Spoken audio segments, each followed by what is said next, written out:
Good morning, everybody. We're going to get started because we've got a full roster of things to talk about and to do this morning. Before we go any further, though, I would like the teacher ed team to please stand. That's us. They have to look around. Say, who would that be? So if you have not met these fine folks, and you have met Kathy, who's holding down the office, Kathy Cornett. She's been here the longest of all of us, I think. But from my left over, we've got Rebecca Cole. Rebecca works on the admissions. She answers 1,000 questions from students wanting to know what it takes to get into the program. She does orientation in all of our pathway programs. And honestly, it keeps us sane because she loves Excel. Courtney Klein, many of you will remember, is freshly back from her maternity leave, so she's learning what it feels like to be mom and full-time employee at the same time. And she is working back in the in the IB program again, and pardon me, is sharing an office in my old stomping grounds over in the Dean's Wing with Joanne Lombardi? No, I'm sorry, with Jen, I'm sorry, my fault. Yeah. The next person, of course, many of you will know now because you'll have talked to her at least this year, if not before, Claire Tattersall. She's the manager of our program. She's also, I think, in a past life, a wedding event organizer, because we have really upped our game when it comes to any meetings. Like I walked in this morning and I said I felt like I was going to a wedding. The tables, decorations, that, you know, that the time and the thought and the care that gets put into not only the surroundings, but the food that you're going to get. So, Joanne Lombardi, who, as you know, is our practicum consultant extraordinaire, and Joanne has been working really hard with Wendy, who is working from home today, I think, and they are, you know, trying to place an additional 167 students maybe this year. So instead of 340, we've, you know, got up close to 472. Okay, you do the math. Anyway, so, and they're introducing a new software package for our teacher candidates to help make that a smooth process. So they've been very busy over the course of the summer, trying to get all of that organized and running smoothly. And on our far right, of course, is Erin Sardito, who has a name change, but she's still the same great gal.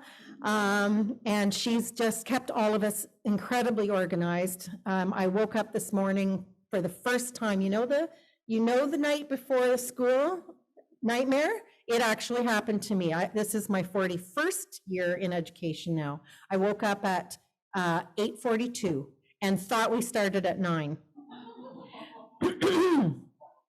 So, hello. I've had half a coffee. Anyway, I could not do anything without this incredible team. They are at your service, and there's a really smooth way of booking appointments, calls, whatever you need with them, because Claire introduced that software, and I just want to give them a huge round of applause.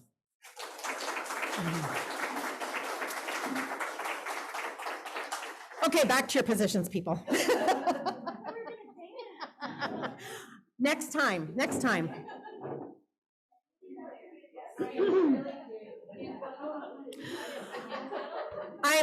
I'm standing back here because we have someone who needs me to be on the microphone. Otherwise, I wouldn't be at this microphone because it feels so distant, and I don't feel distant from all of you. I feel like several of you have been with us so long now. You're probably wondering, why do we have to keep coming to these? Well, we have to keep coming because things keep changing, and so we're going to keep having those conversations. One of the things that is changing is the way that for us in teacher education, the way that we do land acknowledgements. And so I'm going to start by reading you a quote by someone who's a longtime researcher that I loved by the name of Bell Hooks.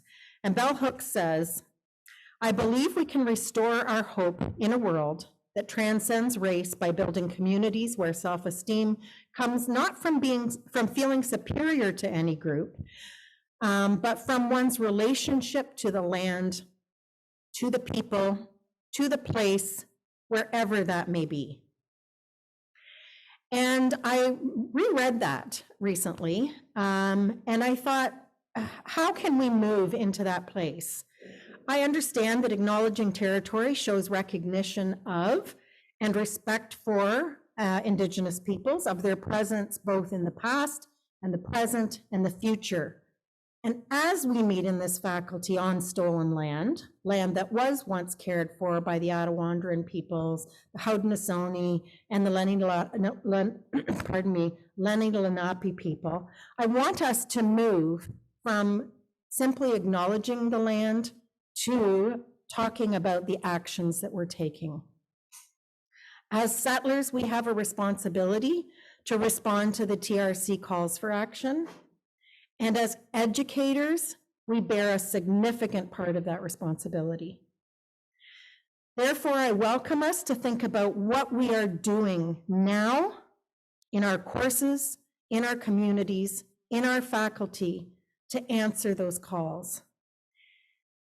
In this faculty, for those of you who don't know, we have a mandatory course for all of our teacher candidates to ensure that the next generation of educators goes out into the school system with an understanding of our colonial history and all of its ugliness, which was not the case for educators of my generation. We have worked with all of you through our curriculum innovation framework to ensure that we are thoughtful about each of our courses as we build them and how they may be inclusive or alienating. I'd like to take a moment to just hear from a few of you, something that you'd like to share that you have put in action in your course to help ensure that we're taking steps to answer those calls. So just shoot your hand up and I'll just take a couple. Be brave. I know you're doing the work. Yes. So I think people are and every time we get together, I share a vision for way of working with regards to culture and people who start right here at Western, and then we go to London, and then we start to drop out so that they can start where we are and connect with the communities that are closest to us, and understand that through story and through artwork and through culture, that we have connections and it's a door in for them as a every week. Thank you. And for those of you who maybe aren't aware, we have a teacher education design committee. And that we talked about doing this at that committee, that we wanted to make this shift. And I think that what you've just shared with us helps understand why this is maybe a good time to do it, right? Because you have so much to teach each other just by sharing what you're doing. That was lovely. Sarah, I saw your hand go up, and then I'll come to you. Well, Danny and I thought this year, one of the things we were looking at a new opening and possibility for an assignment. And so this energy of thinking about calls to action is saying, okay, how do we make this into an assignment? How do we connect this to curriculum and build it directly into an assignment and making it part of an effort that you may start your course with a learning acknowledgement, but that building that into your course in every class, in every assignment is fully possible. So we're excited to see where that. Okay, thank you.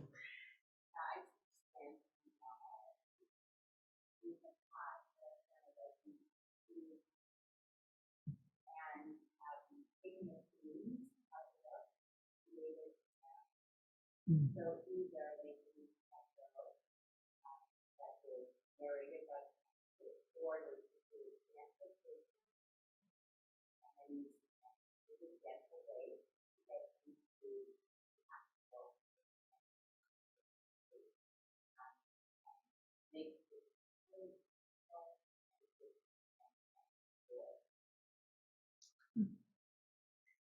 Yes, Scott. Like the dark parts that I use some of you that like the love and story Mhm. how by using but it's also now run by and math after using math Mm. along with the lessons their problem Okay. So that was, you know, I'm mindful of the time because I told Aaron I was going to stick to my timeline today and I've already blown it, but that's okay. In a very short period of time, you can see what a wealth of resources you are to one another. And I would love us to have these kinds of conversations, even in the teacher ed design room, you know, plop something in the forum and share with each other what you're doing so that you can build as a community. So I'm going to go through our little presentation this morning to kind of give you an update of what has changed. We bring this back to you every year to say we are not a teacher's college. We do this with the folks in the media. Every single time we talk to them, we say, and by the way, we're not a teacher's college. We are a faculty of education, and we are a faculty of education that by its design is a shared program. And by shared, I mean we've got all of our faculty and instructors who are part of the program. We have all of our associate teachers, our principals, and our alternative field experience hosts who are also part of our program. We share the students, we share the goals of where we want to go, and we want to constantly be communicating with everyone that that we are in a partnership, and that is very important to us if we are going to achieve the kinds of things that we want to achieve. We've got a number of policies that Claire is going to spend some time talking to you about in more detail. And I will tell you that we are entering a period of interesting times in terms of these policies and in terms of students, in terms of litigation. And so we are doing some refining of policies, which we'll share with you, but we want you to make sure that you are all really super aware of the policies. And if you're not, to come and talk to us. They're all laid out in the teacher ed site in OWL. They're on our website. So if you haven't looked at them recently, it might be worth taking a peek at again. You'll notice that they're organized here according to the professional standards, but on the website, they're popped open so you can actually see what's under each of those. Our assessment practices are designed in alignment with the profession. So if you haven't been with us before, it is a pass-fail program. And the pass-fail in initial teacher education is by design mimicking and scaffolding people into that next phase, which is the new teacher induction, followed by the final phase when they are hired in permanent positions, which is the teacher's assessment learning plan. We set it up that way on purpose. So, pardon me, you'll notice that we tell you, please do not create assignments and give them numerical grades and then turn that into pass-fail. That completely is antithetical to what we're doing here. And every year we keep hearing from students about this happening in a few courses. So ensure that what you're actually doing is looking for ways to create that growth-minded culture where you give them feedback, and that doesn't mean that they can hand things in forever. They don't get 100 opportunities. You as the instructor will decide if you've given someone a great deal of feedback and they hand in a subsequent redo and they've paid no attention to that feedback, That can be a fail. Like, don't bend over backwards holding their hand. They have expectations as folks entering a profession. The importance of planning, as you've all got your course outlines done. Feedback that I gave people this year continued to focus on the fact that we still have students in 11 to 15 courses, which is 21 to 31 hours of class per week. And sometimes the readings are more than what you can physically do in a week when you multiply it by the number of courses they have. So consider that. Consider who your students are. Consider if you really want them to engage in the material, you might want to ask them to pick one or two of the readings that you have listed. It's hard because we think that they're all super important, and they are. But if we really want them to do the work, we have to make it manageable, right?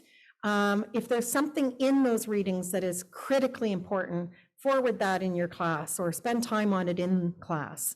But just be mindful of what they're being asked to do. Now, this is the current layout of the world. And some of you, if you've been reading the teacher education newsletters and the news that our new fellow Graham puts out, then you will know that we have proposed and had successfully approved a program that will be reduced starting in 2024. So right now we're talking year 1, year 2. Next year, the first year intake will be the first cohort of people that will go through a condensed 16-month program. So terms 1 and 2 will be on site. Terms 3 and 4 will be online. Term 3 will be in sort of the May, June, that'll be kind of an course component, with July, August being an AFE. And Practica the fall of that 2025 year. And then they'll be done by Christmas. Okay, this is in response to so many changing pieces. I cannot even take the time to tell you, but you may have seen that as of 2 days ago, I think, the government posted what we knew was coming, which is an end to the temporary teaching certificate and a permanent launch of the transitional teaching certificate. I'm looking for Joanne to make sure I'm getting my words right here. And the transitional teaching certificate is looking for opportunities for teachers to be available and teach in schools sooner, because there is such a shortage. You're hearing announcements of Quebec needing 8,000 teachers. Ontario's going to hire, 1,000 more, and all of these coaches. We're not sure from where. You know what it's like getting a supply teacher in. But at the same time, the reality is they're going to hire people, and we want those that are at least meeting our basic standards to be able to move into those positions sooner. I think it's an intention to get rid of some emergency teaching, because that has not worked well, as you can attest to. And we will be monitoring for students to not get any dates counted if it was supposed to be an instructional day here. So we will not support them getting a supply day when they're supposed to be in your class. It will not count when we add up the required days to get that certificate. So I'm going to go through these rather quickly. You have seen them. I put them up because it's the way I want us to continually think about our courses, our ideas about who the learners are in our classes. I've made copies of these, and I've placed them up in the new limited duties instructor area, which I hope you've had a chance to visit. It is above the cafeteria, and there's a code on the door that is the 4 corner numbers plus the star sign, and that allows you to go in. The old supply room that you've used in the past will still have supplies in it that you can access. We're going to move some of the basic ones over to your new work area. And I want to take a moment to apologize to those of you who found the communication about this shift rather difficult this year. I know we've been saying for more than a year that this move was happening, but we lost the person who was in charge of our facilities over the summer, and then we had a gap before the new person came in, and so I suspect that played a role in some of you getting a message giving you a 2-week window over the summer to get some things moved. So we do apologize for that, and hopefully we can help anybody in that situation to get things sorted about where their things need to be and how we can support you. But so I've posted these in the room, and I'd like you to take a look at them, because one of the things that we are finding is that we've got increasing numbers of students who are coming from a previous degree or who are a more mature student.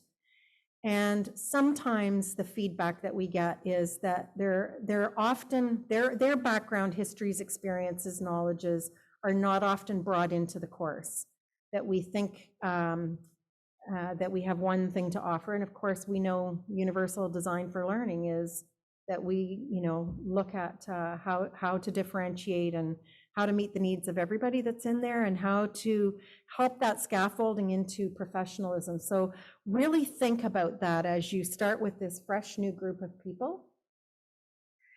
And we have always a focus on outcomes. This has never been more true than in the past year, because part of putting the proposal for the new program together meant that we had to focus on outcomes.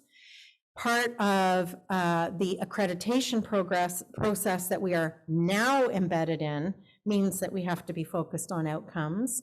And so our paperwork is almost completely finished, but as many of you know, you're in here now only since we filed the draft of that paperwork in July. I will come out to you with a version of the accreditation paperwork. It's massive. I'm not expecting you to read it all. It's there if you'd like to, but I would like you to take a look at anything that has to do with your course.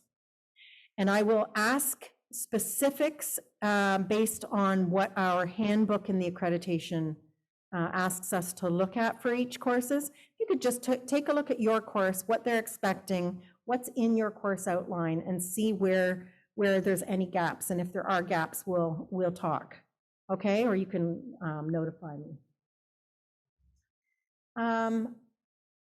Does my course outline reflect multiple forms of learning? I mean, these are things that we all think about all the time.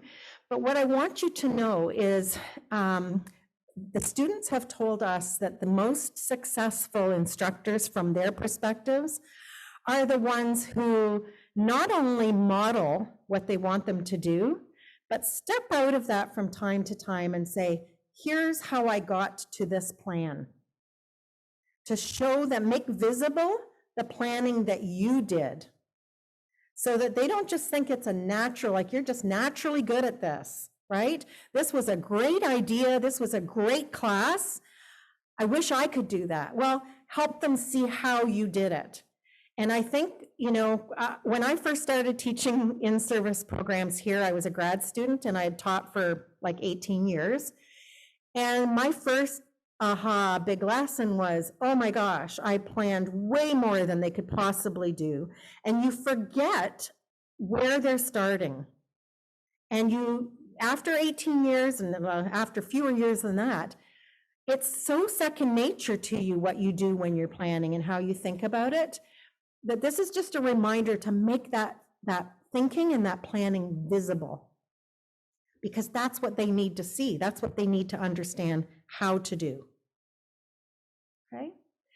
The assessment. So it's not just about the assessment that we do in terms of how we are assessing students in the pass-fail program. It's also ensuring that we are modeling what they need to do when they go into classrooms. So using those growing success documents, making those connections between your formative assessment and your summative assessment, and helping them make those connections. They are actually quite intelligent young people that are coming into this program, and they see that when you do it. They also see it when you don't. Okay, so it's really important. So, we've got all our planning done. We have 1,000 things on our minds all the time, but this is really critical to them. And it's one of the things that we hear from our associate teachers that they feel the least sure of when they go into practica. Which reminds me that there was a sign-up sheet for people to talk to people that were interested in similar areas of your curriculum, grade level, whatever, who are associate teachers who would love to be in a small community of practice with you, to have informal chats about how what we do here can lead nicely into what they're going to do in their practica, and what they do in their practica can lead nicely into what we do back here. Pardon me. So if you haven't signed up for that, you can still sign up for that. I'm not controlling it. I'm not micromanaging it. I'm just trying to find people who want to talk and help them get together. So please initiate on your own if that's what you would like to do, if you'd like to have that community of practice. I think there's a lot of opportunity for some really good ideas to come from these, and maybe even, some guest Zooms into their classroom to take a peek in the window of an associate teacher's classroom during your course. Lots of ideas. So, competencies, feedback, and integration. This is not something you don't know, but what you may not know is that one of the ways that the government, in their wisdom, is planning to assess universities is by surveying people after they've come out of a program to see whether or not they believe they have developed certain competencies. So one of the reasons why we instituted the Master Teacher Mentor Program with its professional practice record is to ensure that our candidates for 2 years are working with the language of the competencies that they need to develop. And it can't just be there, though.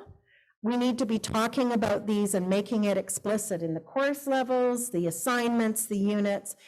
And I would really like to have all of you think about where you talk about professionalism. I know it's dealt with explicitly in some courses, but I can tell you we've had a couple of instructors recently, a couple of teacher candidates recently, where there's been a sincere and serious lack of professionalism, and we need them to understand that to enter a classroom as a licensed teacher, that has to be present, and that this program will not recommend them for license if they don't demonstrate that.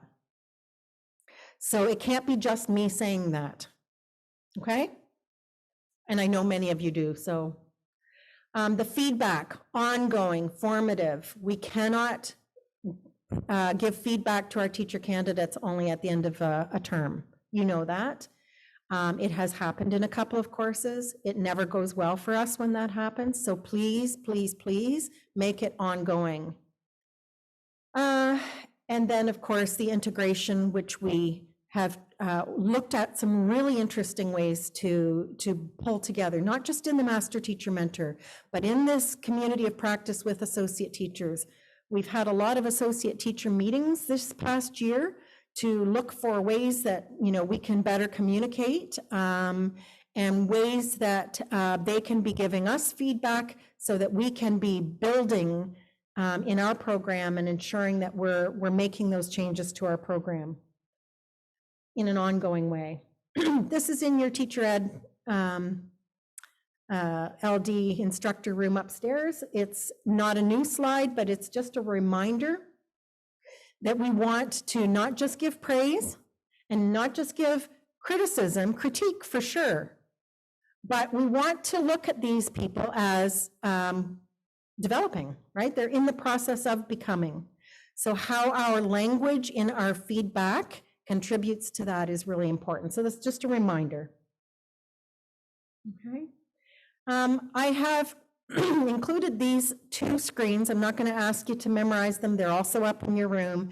But I've included them because it's part of what we have to provide as the institution that is submitting for accreditation, what our conceptual orientation is. And this is part of it. This is part of why we value feedback so much, especially in a pass-fail program. It becomes critical. And so there are different portions, of course. And one of the things that I wanted to focus on is the feedback relationship. So how can the feedback that we give help an instructor, teacher candidate move along? And how can the feedback that they then provide in the master teacher mentor groups or in the instructor and course questionnaires or when they come to our office, also, or when they go out into the associate teacher practicum relationship, how can we be using that as feedback for us to continually improve? Because that's important to us. It's not just, outward centered. We all want to be learning and growing. And so understanding that the institutional context, the conditions we create are part of what needs to be in that improvement cycle is something I wanted to draw our attention to. This is an introduction which we will talk about more fully when we get word about whether the Bachelor of Education will become a master's in teaching and learning. Thank you for all of you that were able to participate in the reviewers meetings in July. We have received our report. And it was a very good report. I will be giving messages to our executive and faculty council this fall. I met with our teacher ed design group. We went through the recommendations, which, by the way, were all consider, think about. None of them were mandatory, which tells you that that they thought the program was solid. But one of the things that came out in it was that our limited duties instructors in particular were a little unsure of how their courses might need to change if we went to a master's. They weren't sure really how that translated for them, and that's understandable. So it's focusing around teacher inquiry. Yes, there is a component that most of you seemed very well aware of, which was the capstone project, but that's not going to be where the only change occurs. It's going to be within our courses as well. And we have a model, we have a plan, and if we get approved by the Ministry of Colleges and Universities, which should happen this fall, we will be putting that plan in place. We will be communicating with you in depth and getting prepared for that. If they do not approve us and we continue to be a Bachelor of Ed, then the approved, revised 16-month program that I mentioned earlier will go ahead. Okay? This is an example of the kind of accreditation documentation that we are in the middle of right now. It is, I call it paint by number. I will be very, very happy when we're finished this. Because I feel like what happened in AQ when I was there as the director of the continuing teacher education program is now seeping into the teacher education program as well. The level of detail is nutty.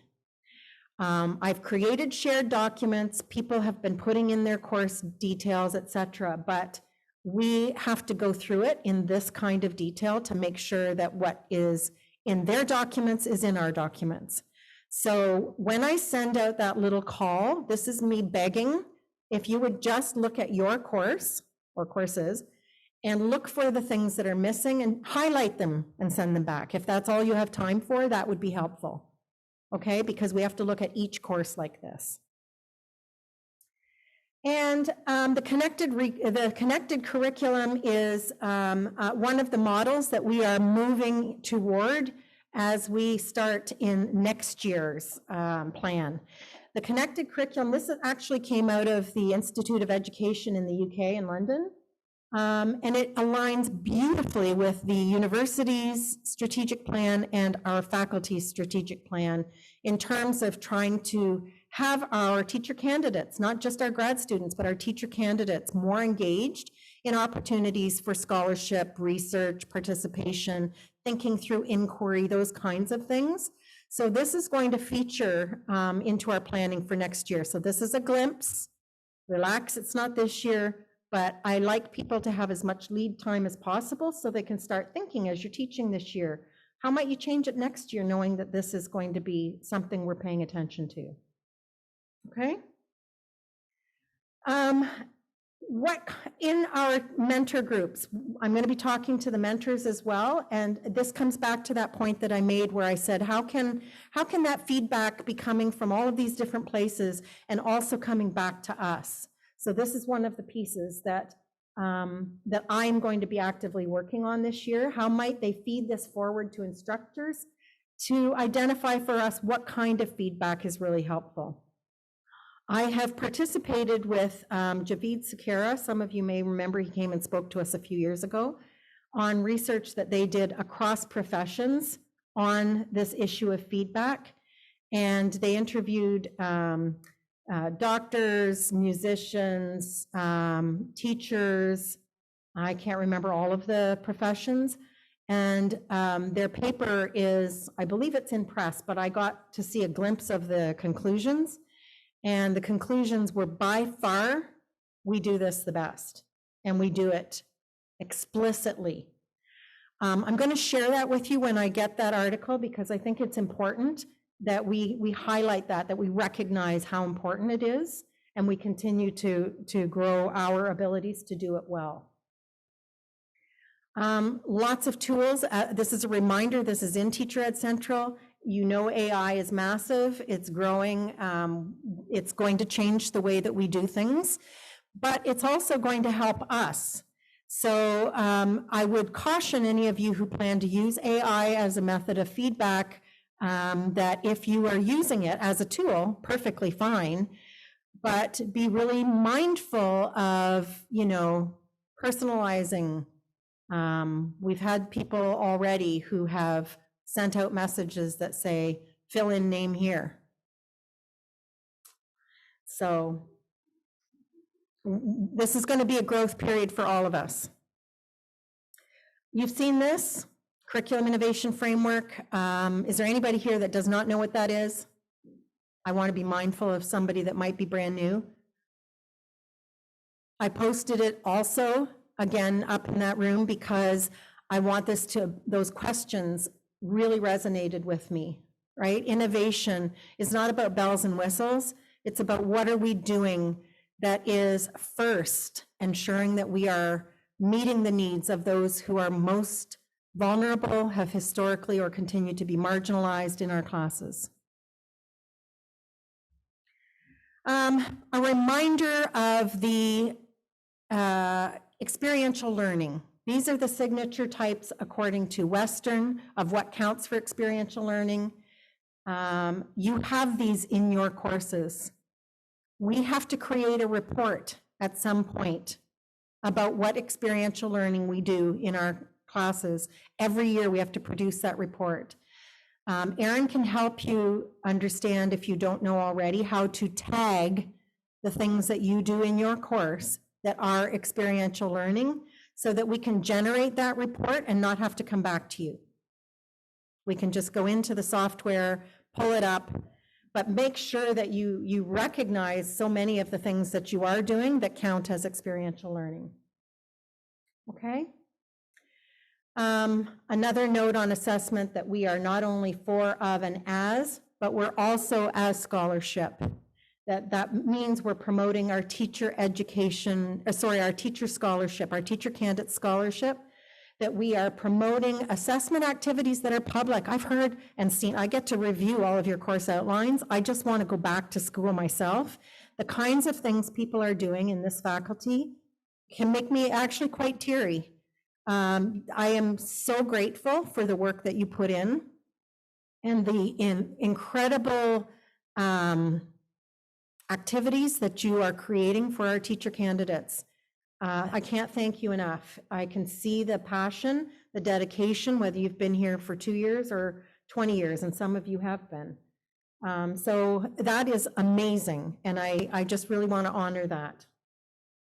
Reminder of the model classrooms, that if you don't happen to be scheduled to teach in there, there may be opportunities to book it if you have a desire. I'm looking at Claire. We're tight this year with 471, but you know, there may be opportunities, or at least for you to create a video recording of a demo lesson if you want to do that. So just be aware of them. The expectations, we've gone through all of these things, but I want you to know we are here to support you. If you have a question, come to us. If a student comes to us, we are going to send them back to you first. If they come back to us and say, okay, I did what you asked and nothing's changed, then you'll hear from me. And it's not going to be, you know, I'm not a principal. It's going to be, this is what I'm hearing. Can you help me understand what's going on? Maybe you need support, etc. We try to turn the kinds of things we hear in our office into opportunities for learning because it's an ongoing process. On-site versus blended, you can't change your course. If it's an on-site course, you're teaching it on-site. If it's an online course, you're teaching it online. Make sure everything is accessible. If you have any questions about accessibility, come and see Claire. Claire is also going to go through the process that we have in the teacher education office for what to do when a student is struggling. Okay, what is our process? You don't see what happens at our end for privacy reasons. We can't come back to you and say, by the way, here's what's happening with that so-and-so. But you can rest assured that we are acting. I went through an appeal this year on a student that many of you will be familiar with. Our documentation, when we submitted it, was 800 pages. We are working behind the scenes, but it doesn't guarantee that our work will change anything, but we just can't share it publicly, okay? And on that note, I think we all need to understand that when a student comes into our office to have a meeting with us, I want you to act as though that meeting is being secretly recorded. We have experienced that as well, okay? If you need support before you meet with a student, come and talk to us. We will help you. If you see a student that is struggling in mental health or any other way, come and talk to us. We're not expecting you to carry the burden of what to do with these students. We know how caring you are and how hard you are working on your students' behalf, but notice when they are absent. Let us know. Let us know when you see unprofessional behavior and it starts to become worrisome, okay? Because we can intervene early. It's much more difficult when we all realize something has gone off the rails and now we're trying to figure out what to do. A reminder of support, yes? Yeah.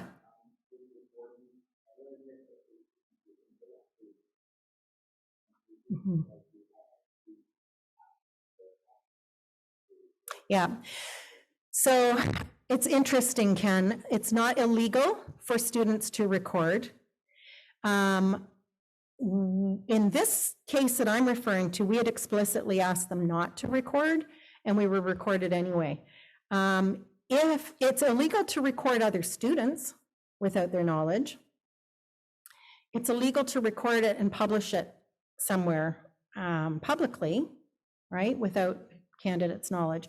But there's no way for us to police those secret recordings, so I want you to assume you're going to be recorded. Okay? And that can be a hallway conversation, a conversation in your office, or while you're teaching. It's very uncomfortable. I'm not happy about it, but it's the world we're living in now. Okay? A reminder, there are so many resources in here. Erin has spent copious amounts of time organizing what I had put in there so that now you can find things and it makes sense. But please go back and take a look. There's lots and there's new things always being added. We are going to have our monthly Talking About Teaching series starting again. Claire's going to be organizing those. We've got a few that we know of. But if you know of something that you need, let us know. And then I always want to remind us of what the teacher candidates want us to know, okay? And I've put this up in that room as well, so you don't have to focus on everything that's here today. You've got a lot to take in today. But the two key things, help us see how you organize, which we've talked about.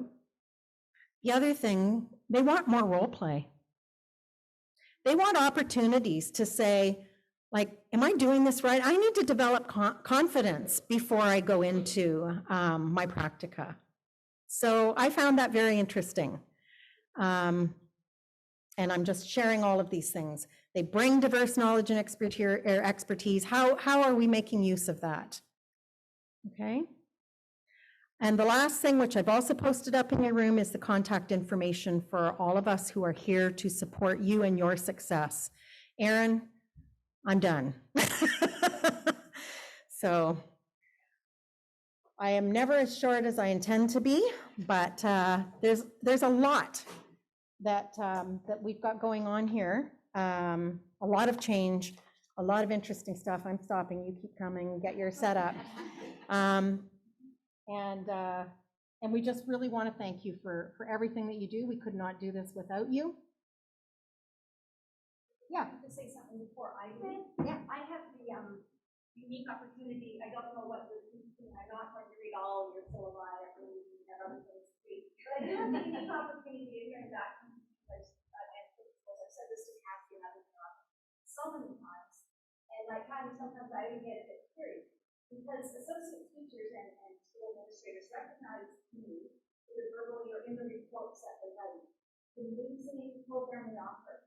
That when our candidates go into the schools for their placements, I get feedback that really is very directly related to your purpose. I mean that most sincerely because they will say, wow, that's what the candidates are taking into the classroom. Some of it that is who they are as a person, perhaps, but so much of it directly relates to instruction. And I say that to Kathy all the time. I don't know much about the instructional program here, but I'm very proud of it because really evident from associates. I want to and I will echo that again and say, you know, you're Donna or we are newsletters, you know that we have really gone up in the way. That's you. That is you and what you are doing in our class. All of our classes are what makes our program. Okay, give yourselves a few things. Seriously.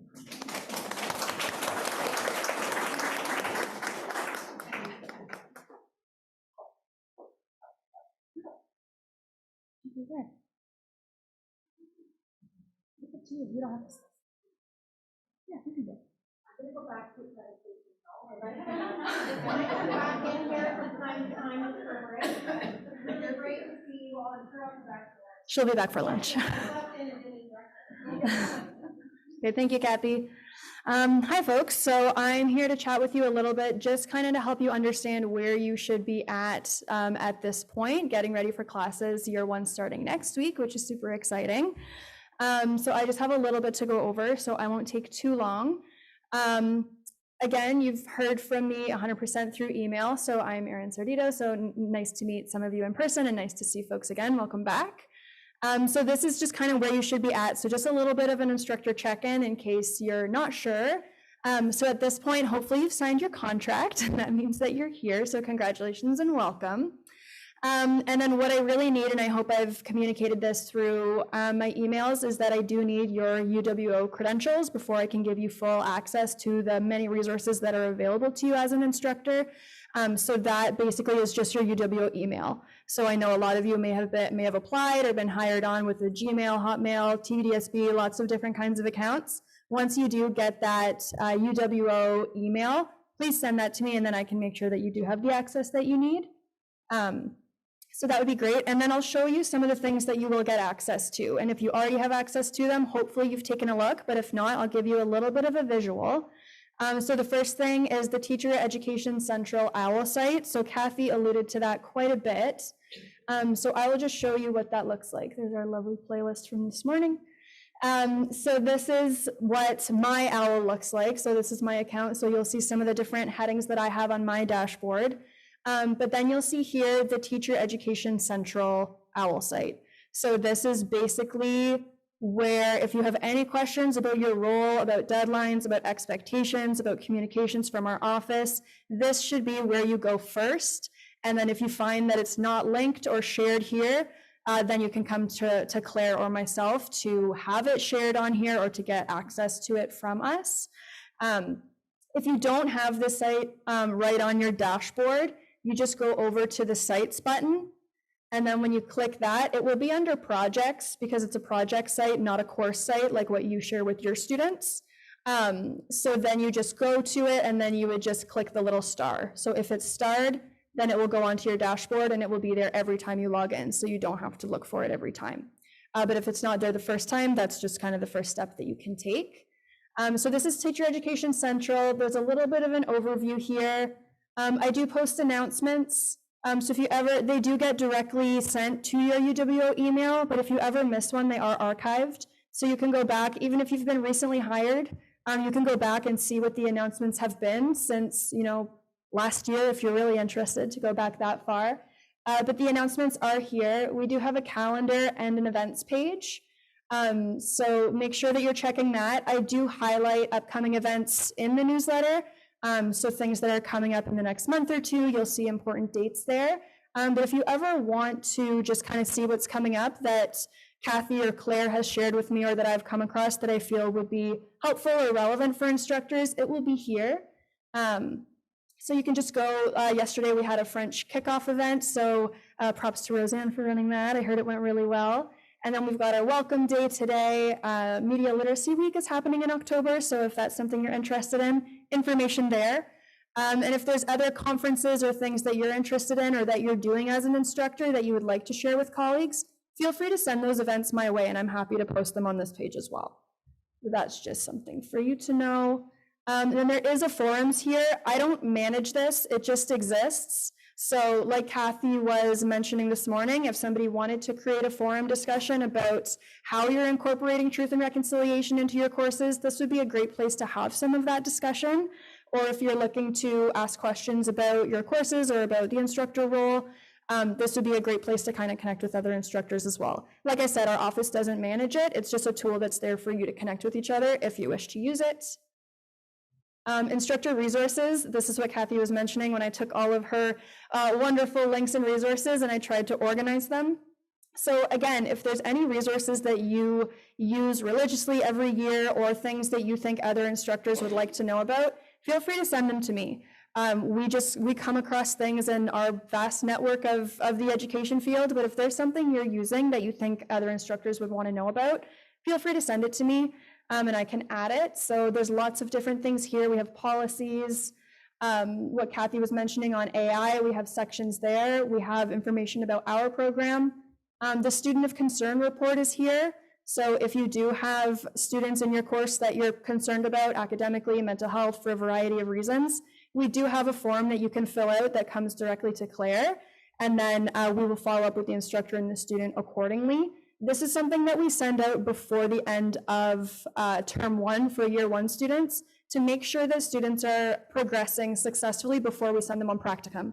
So you will receive this link from me and you'll need to fill it out before the end of term one, but you can fill it out at any time. It's always linked here. So if you ever find that you have concerns for a student, you can fill it out there. The course coordinator directory, all my instructions for course outlines, of course, are here. I think you're all familiar with that button.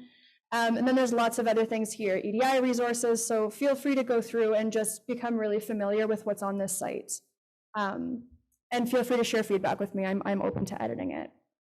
And then talking about teaching, so this is kind of our professional development program for instructors. So once Claire begins those programs happening throughout the year, information, resources, materials, recordings will be posted on this tab. So that's just a little bit about Teacher Education Central, and I really wanted to walk through it with you because I know I shared links to it last year, and then I would have instructors be like, oh, this would be helpful, and I'm like, that exists. So I wanted to walk through it and just make sure that you're all familiar that this does live here and it is supposed to be a resource for you. So if it's not helpful in any way, please let me know, because it really is there as a support for you. It's a helpful communication tool for us, but it is your benefit. So please let me know if you have any feedback about that. Any questions about Teacher Education Central before I move on? Okay, we love it. Awesome. Okay, so next is Course Tune, everyone's favorite topic. So I'm not going to go too much into it because you've heard a ton about it from me already. But I did, again, just want to let you know kind of where you should be at with it. So if you need to access it, it's coursetune.com. It is the curriculum mapping software that we use for our program. So again, it's designed as a tool to help instructors design and deliver the course, and it's very helpful for our office to use as a reporting tool when the government asks what parts of our courses or programs hit different competencies that they're looking for. And so this is what you have been using over the summer to design your courses. It produces a lovely PDF that you send to me, and then I merge it with the lovely cover page and end matter, and then I submit it to Kathy to review. So if your course outline has been reviewed and approved, you should have received an email from me last week saying it is approved, this is where it's saved. If you did not receive that email, that just means that Kathy hasn't gotten to reviewing the content yet. And as soon as it's reviewed and approved, then you will receive that email from me. So hopefully another one coming out later this week. And as I just showed you, the instructions and resources for Course Tune are on Teacher Education Central under that Instructor Resources Course Outlines tab. And then just a reminder for year 2, term 1, so year 2 students start courses when they come back after Practicum 3 in October, that deadline is September 15th. So if you're teaching a year 2 course that starts in term 1, so it runs October, November, that is due September 15th. And I will just quickly show you Course Tune. Probably wants me to reload. So thank you to Deanna. So this is just a quick example of a course. So if you haven't logged in yet, this is kind of what the course wheel looks like. My access might look a little bit different because I have admin manager access, and you should only have access to be able to edit the course that you're assigned to teach. You should also be able to view all the courses in the program if you'd like to see what's happening in other realms. If you don't have that access, please let me know, because I don't know what your screens look like. I only know what mine looks like. But you should be able to see all the courses and only edit your own.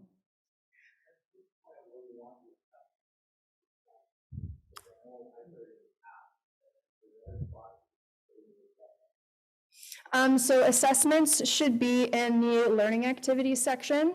So you can see from Deanna's here, the different rings. I'm going to see if I can zoom out a little bit here. So you can see from the different rings, the green rings here are learning activities, and then assessments are the yellow rings. So there's instructors kind of do one of two things. Some instructors will put their assessments or their, here I'll go, view all assessments, so that's the gold ones. Some will put them in the very last week so that it kind of shows up in an assessment summary report at the end of the course outline. And then some instructors will put their assessment in the actual week that it is due. So it might say week 4, this is the reading, this is the assignment that's due. And then in some outlines, it might just have all of the readings for week 1 to week 11. And like Deanna's done, it will have the assessment kind of activity at the end of the report. So I would just ask that you choose one or the other, because if you put the assessment in twice, it will report it twice. So if you say in week 4, this assessment is due, and then you also have the assessment summary at the end, Course Tune will think you're assessing them twice. So when we go to report and say this is how many assessments we have in this course or this program, it'll be duplicate information. So one or the other is acceptable. Danielle.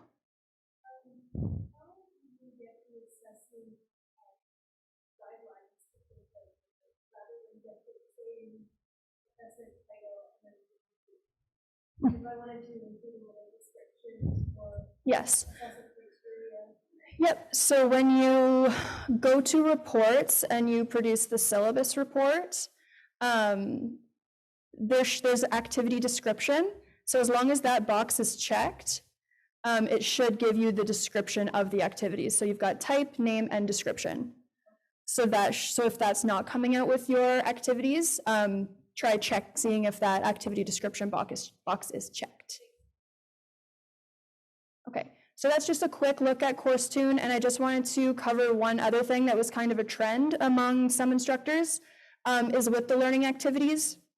When you're going to edit or move one of the learning activities, again, you just have to make sure that you're in edit mode, bottom right there, so always make sure you click the pencil before you want to change anything.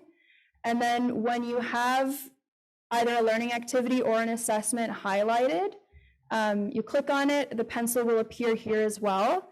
And I think what a lot of folks are doing are clicking the pencil and then skipping this step 1 and going right to step 2, and then not realizing that their learning activity or assessment is tied to a different week than they want it to be. So for example, this one was named week 1, but if I click a learning outcome over here, it's also going to appear in week 3. So that could be something that you accidentally click. That could be something that's mapped from the instructor that had it before you.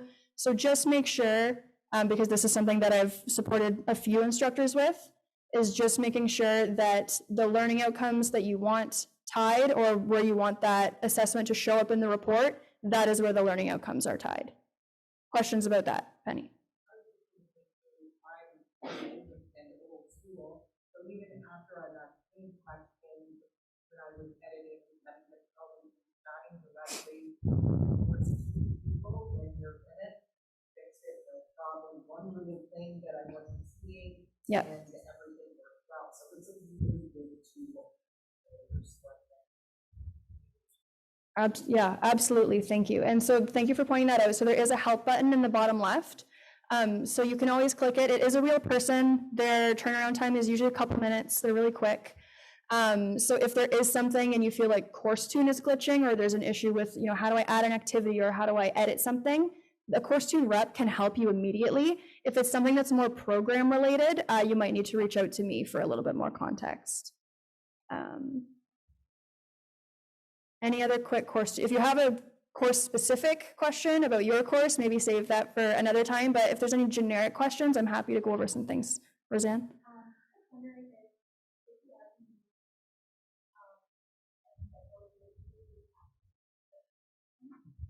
So that is a great question. So we're constantly reevaluating the software that we're using. So we, for the next year, we're going to be reevaluating CourseTune and seeing how the benefits have been, what the impact has been, and how we're going to move forward.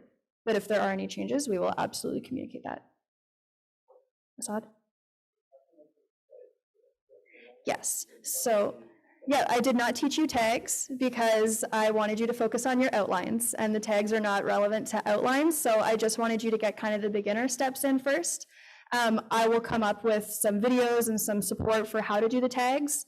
I can host some info sessions and like online Zoom things with folks to kind of help them do the tags. I have to learn how to do them properly myself before I help you folks. But that is coming. I just wanted to really just make sure that you were focusing on how to do the outline first. Sarah.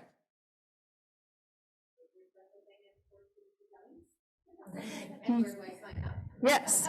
So on Teacher Education Central, so if you go to Instructor Resources, again, under Course Outlines, the CourseTune section, if you go to the bottom, there are some videos here. So creating a course, adding activities and assessments, those are created specifically by CourseTune. So I know some instructors find them difficult to follow because, again, the CourseTune reps know the software really well, but they don't necessarily connect it to our program the way we want to use it. So use that as a starting point. There's an onboarding video from a couple of years ago. You were probably there, so maybe not helpful for you.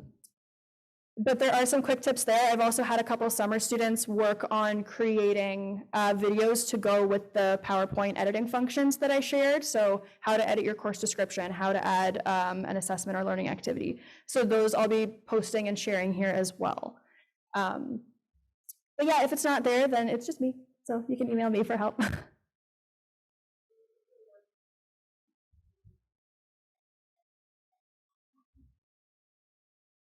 Yep. Yep. And again, this help function too, Sometimes I've messaged the wheel function and been like, is there a way to do this that's easier than my mind is making it think? And sometimes they don't tell me the instructions. They'll send me an article that exists that's like, oh, Course Student has an article on how to do exactly what you're asking. So then instead of the person helping me, I just read the article and I'm like, oh yeah, that solved it. So yeah, check Teacher Education Central, check with the live chat person, and check with me. Okay. So just a couple other things. So again, once you have your UWO credentials, those are things you begin to have access to, is the Teacher Education Central, is CourseTune. So if you're on CourseTune and you can't log in or you can't access your course, that's an email to me to make sure that your login is up to date and activated. And then we have the edu-pre-instructors Outlook distribution group. So that's a UWO email that we use to communicate with you. So you might get emails from Claire or Kathy. I usually communicate just through OWL, through those announcements as the biweekly newsletter. But if it's something timely, so when Kathy comes out with the accreditation ask for looking up your course, that'll probably be through this distribution group. And that's only something you receive. So you don't have access to email the instructor group or to send emails from it. It's just something that you receive as a member of that group. So you also get access to that. And then just a little note on OWL support. So in terms of getting assigned to your own OWL course site that you share with your students, that is not something that our office helps you with. That is something that our e-learning and information services office helps you with. So Yang is our instructional designer. Year 1 instructors, you should have access to your OWL course site. If you don't, then that's a ticket to Yang. So I've included a link here and I'll post these slides. You just go in to submit a help ticket for OWL support, that goes to Yang, and then she'll be able to make sure that your site is up, you have access to it. Yang also offers one-to-one onboarding sessions with any new instructors. So if you're newly hired, book a meeting with her. She can walk you through how to create your site, what you need to do if you have any questions. I only really know the back end of the project site, and it's different from the course site, so I can try and help you, but I'll probably redirect you to Yang because that's really like her whole shtick. And she also has weekly Q&A sessions on Zoom every Friday. So those are posted in the events section on Teacher Education Central. And there is also an OWL Q&A at the Faculty of Education site. So add that. That should be publicly accessible. So you should be able to search and add it. And that's where she hosts the Zoom drop-in. And she also posts information there. So I think that is it from me. And then, yeah, for any tech support, when you're in class, when you're preparing for class, is room 1138. So that's just right across the hall is the tech room. So if you're ever here and you need tech support, their extension is there. And again, you can submit a ticket to them using that link. So that is just kind of a quick things that you should know before next week. Any questions before we move along? Roseanne?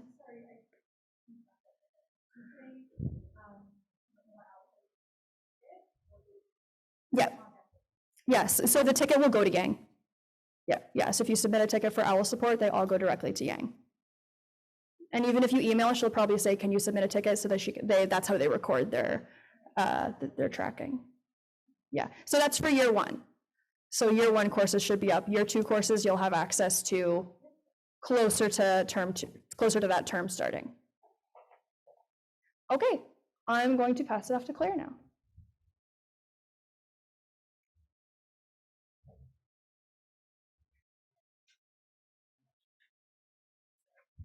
Here's the clicker that works. And if you have questions about anything else I talked about, I'll be here all day. So find me and we can chat more. All right. I'm not a stand here kind of presenter, so this is going to be really challenging because I like to move a lot. So I'll have to just, what's that? I know, I literally would. I am an extreme extrovert and I am not hesitant to embarrass myself publicly, which is both a positive and a negative depending on the scenario. But here we go. So to start out, 50 Shades of Grey, the non-sexy edition, academic policies. Yes. So I'm going to start by talking about academic policies and then the sort of program visioning type of stuff we're going to do collectively after we've had food, because I think that's when we're more creative. So it's interesting because I've worked at the university for like 22 or something years, a long time, and I was a student here. When I was a student, I was a student senator, and in the years that I've been working here at Western, I've sat on the Senate policy committees and stuff like that. And I wrote a lot of academic policy when I was working in engineering. And it's funny because those two words, academic policy, for me, as who I am, sound like really, really boring and something I wouldn't be interested in. But in fact, I'm actually fascinated because academic policy or policy in general really impacts our experience in our world, right? It reflects the values and our expectations, and values and character and all of those things matter to me a lot. So I've actually found academic policies to be something that I'm passionate about. Also because I've always combined my work in academic policy with my work is typically a lot of support of students and of instructors, and how those policies interact with actual humans is fascinating. So that's where the 50 Shades of Gray comes in, because really there's no such thing as having a policy and applying it consistently to everyone. That doesn't reflect the realities that we should be reflecting in our world. So at the bottom here, we can send out these presentations too, so that you have these links. But at the bottom here is the link to where all of our policies live. This is what Kathy was showing you. Oh, did it? Okay. Yeah, so you'll see, where is it? Bachelor of Education Policies. And as she'd mentioned, they're organized. I like, again, because this shows that policies reflect our behaviors, our character, our expectations, of how we want to exist in this world. So care, respect, professional knowledge, commitment to students and student learning, leadership and learning communities. And what's different also in a professional program like this is that there's sometimes a little bit of overlap, or the Western's academic policy goes only so far, but then the OCT policies and other policies that govern professional educators take that further in terms of our expectations, which we should have different expectations. But that's also, Kathy was alluding to the fact that we've had some challenges in the past year where Western's policies, a student is being successful in overturning one of our decisions based on a Western policy, even though the decisions we were making were not only reflective of Western policy, but also what our expectations are of our teachers as they head out on practicum and those sorts of things. I mean, what we expect of one of our students at Western when they're a student in the classroom is very different than how we expect them to behave when they are leading the classroom and are responsible for students. And so we are actively pushing back and arguing against this, because, again, an example this year where some of our decisions, which were very reasonable and were actually overturned by the institution. So we're like, where does this leave us when we are not comfortable with sending a student out on practicum and you're overturning our decisions? So again, legal and these sorts of things. So again, the 50 Shades of Gray that gets reflected in how we, particularly as a professional program, have to navigate policies. So that's why we are always here as a resource for you with any situation that you are encountering with a student. It's great for you to be aware of some of the policies, but I think most often one of the things that I enjoy is having conversations with faculty members on how do we then make decisions and what actions do we take to enact and live the realities of these. So some policies that I want to highlight: the attendance policy. This one, I guess I don't need to open all of them because it's going to take too long. I can't move. Okay, stay here. So the attendance policy. This is something that I noticed last year we were getting a lot of pushback from students. I think because of the pandemic, so many students are really used to a lot of flexibility, that they can just log in online, and why can't they? And we have so many students now that are not moving into the London area, that they're commuting. And the reality is that is a choice that they are making. This is a full-time program. It is expected that they are here in person, if it's an in-person class, and attending every single day. Reasonable, right? Because as a teacher, that's what you're expected to do. You're expected to show up to your classroom every day. And so I actually really love working in professional programs because it does enable us to sort of say to our teacher candidates, wait a second, what you're asking right now to be allowed to have happen, are you expecting that that's going to happen once you enter this profession? No? Okay, so then this is where you're practicing for that profession, and this is where those expectations begin the moment that you enter this program. So that's why our attendance policy is so strict, also because we can say to them, this is an accredited program. It is expected that you are receiving all of the material in this program in order for you to be accredited at the end of it. And so if you are not showing up and attending and receiving that information, that can put at risk your ability to be accredited at the end of this. So those are the sorts of things that I like to convey to students. It's really important when I've done research in policy for us to talk about the meaning and the purpose and the values of the policies that we are expecting of students. Because when you are simply stating this is the rule, people don't like rules without reason. I don't like rules without reason. So it's really important for us to articulate to the students the reasons for why these policies exist.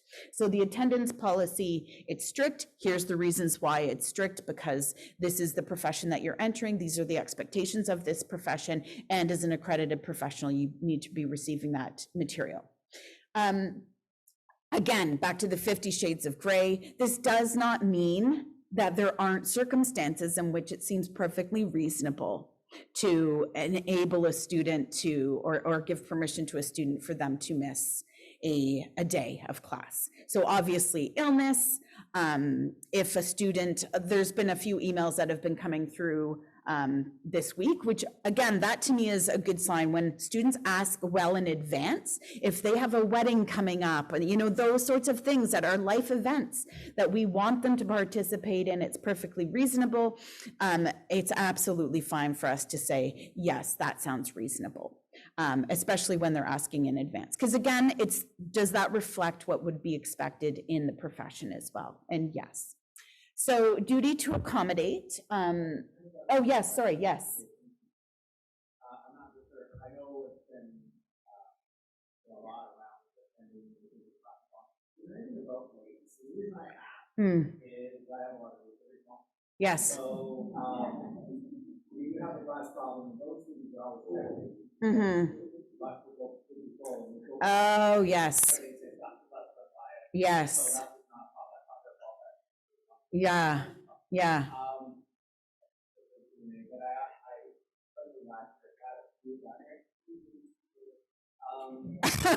Pick a different job. Yeah. Or 8:15, or yeah.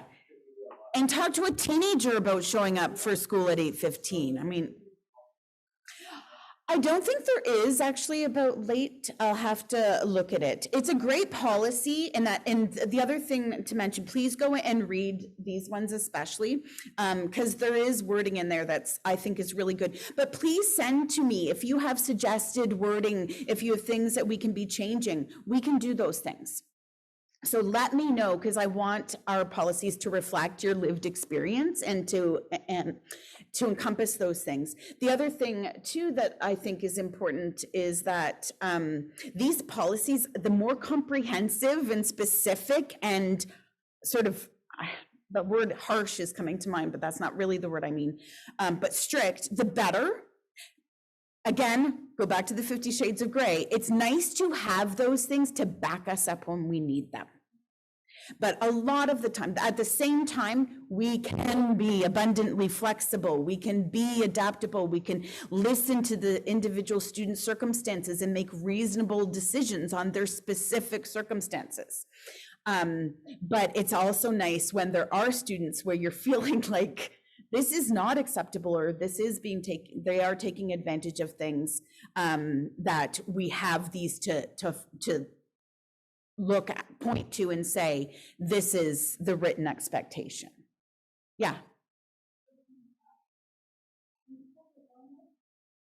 Yep. Yep.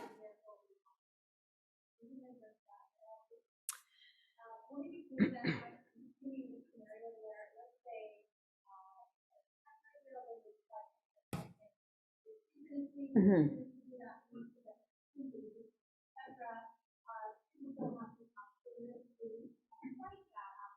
Mm-hmm. Mm. Yeah. Yes. Yes.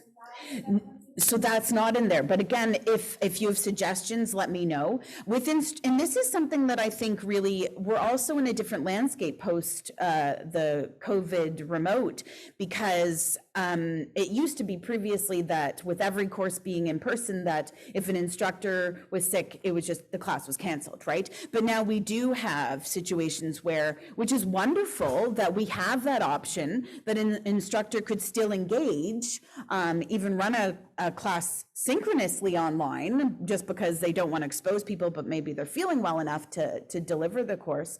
But yes, students, I'm sorry, that's like, you need to be here.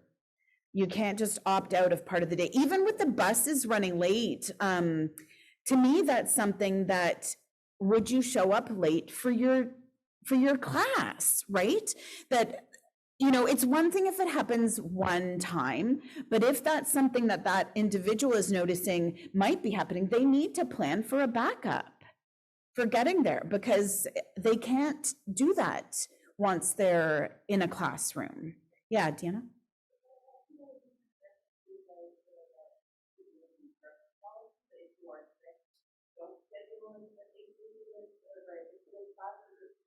On campus won't have space necessarily. Yeah.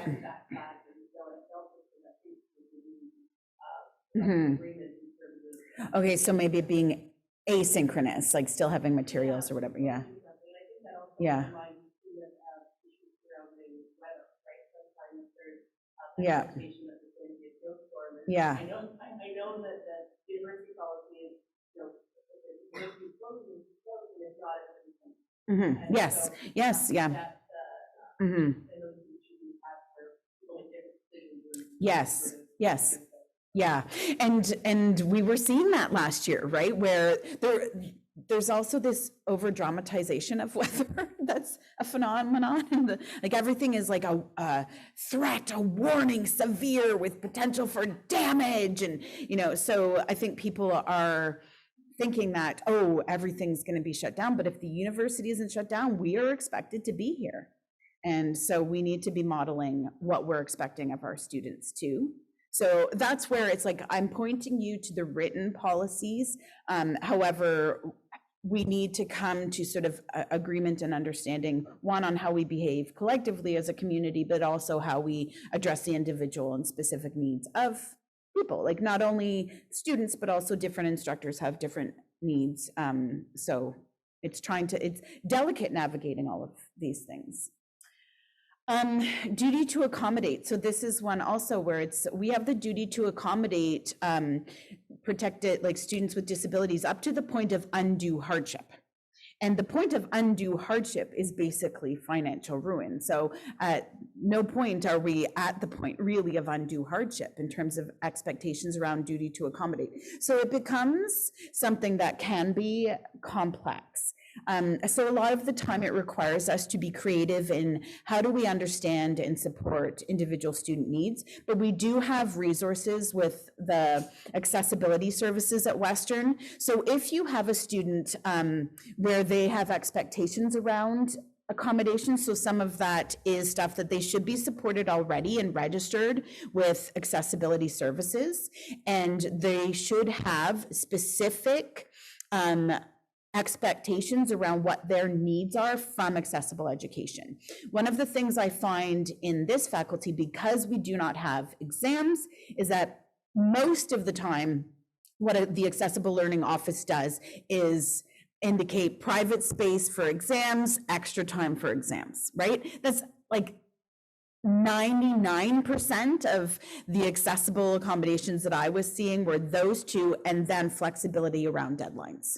But we already have expectation of flexibility around deadlines to some extent, right? Where you can work with the individual students on those sorts of things. So yeah, so if you have any questions around a student's requests around accommodations, then let me know, and we can just have a discussion on what is reasonable and how do we support students depending on their circumstances. Things like academic integrity, code of conduct. The other thing that we have, so with the code of conduct, there's Western's student code of conduct, but then there's also the professional expectations code of conduct for educators. So we expect that our students are adhering to both of those, and that's where we were running into some challenges. But that is the expectation, that we are expecting that their code of conduct and behavior is reflective not only of Western student code of conduct, but a much higher bar of expectation of conduct from as a professional educator. Kathy talked about the pass-fail. And I think that one of the things in there that's important is to recognize that it's okay to fail students. It's hard to do it, and it's messy, believe me. I don't even know if a student fails an entire course. Like from my side, I'm like, how do I figure that out in terms of, but we have to figure those things out, because if we actually are saying that this is a pass-fail environment and you have a student who is not passing, is not doing what they need to do, we will have to figure that out. So don't feel that just because it's complicated or that that's going to be really hard for them to accept that we don't do it. We have that sort of responsibility to the profession, because we need to ensure that students are actually living up to what we expect of them once they enter the classroom. So I know it's hard, but again, feel free to come and chat with me about these things. Sometimes it's best to, you have all your own thoughts about it, and we can sort of talk through those and discuss ways too, that so that you feel more comfortable with perhaps failing a student. I can help you to understand maybe what are some of the options for that student. And some students maybe should not be completing this program, right? Like that's the reality. So that's a part of their growth and exploration in this program, is recognizing whether this is the right profession for them. And in order for them to make those decisions responsibly, they need in this program to have an accurate reflection of what the expectations are going to be of them once they enter the profession. And it's better for us to do that sooner rather than later, right? Program progression, again, I kind of liked this. Again, I really find it interesting looking at the policies, because it's again, sometimes you need these things to help protect us against the need to set expectations and boundaries with students, but we need to advocate more. So we do have in here specific expectations around what students need to do in order to progress in this program. So we do have, if there is a student that you feel is not progressing well, let me know ASAP. Like literally, if it's the first week and you're noticing anything, let me know, because early intervention is so much easier and we've got way more options than later intervention. If it's the first couple weeks and a student seems to be really struggling and floundering, I've had conversations with students in the first couple of weeks where they recognize already that this isn't the right place for them. And that makes it easier for them because we can do things like with retroactive withdrawal so they get their tuition back, those sorts of things. And I'm willing to work with students on those sorts of things. So please flag those things early. Yes.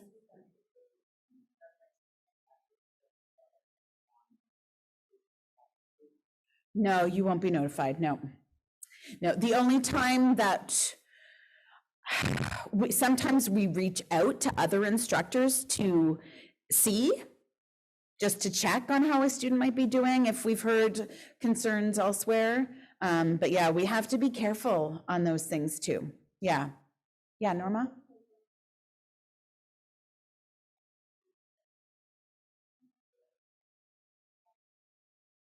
Yeah. Yeah.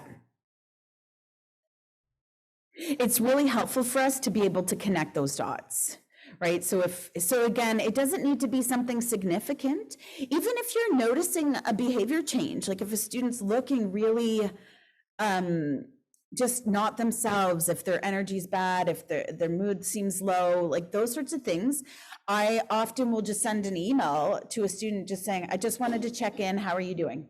You know, just that. Like, they don't need to know that it's been prompted by anything other than me just, Claire's just checking in.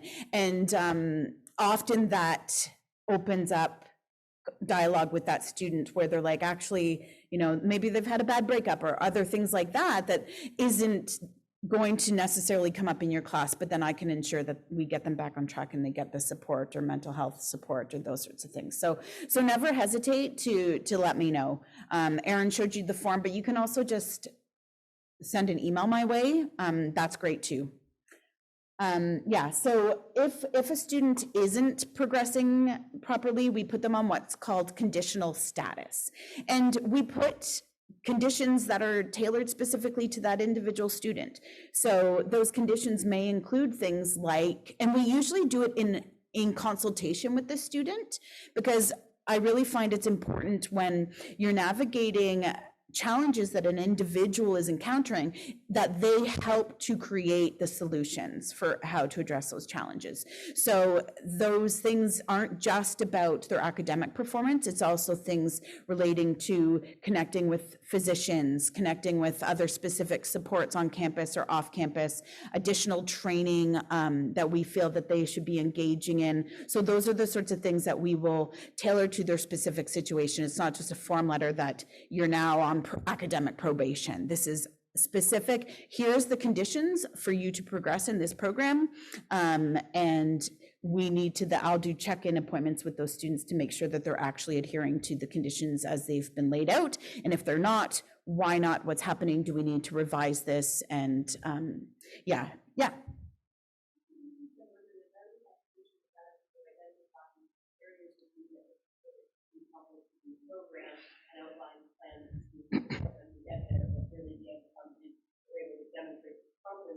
Yes. And less the direction of how to get it. So one of I'm wondering is, are we in a position where we can say these additional things you have to do X versus you need to show improvement in your professionalism, and we're suggesting that you do it. Mm-hmm. Kind of translate within like action.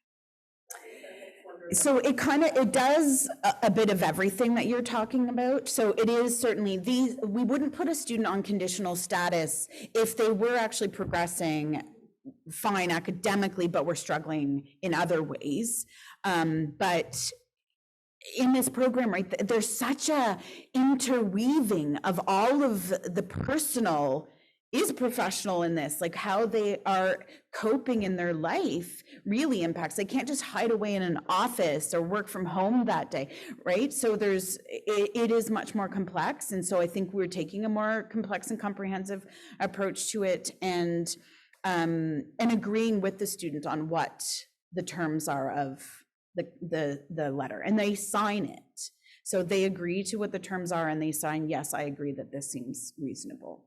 So some of it is specific academic outcomes, attendance, those sorts of things might be part of that. But yeah, we tried to make it tailored to their specific case. Yeah. Yeah. Any other questions on this so far? Yeah. Yeah, that's a good point. So we need to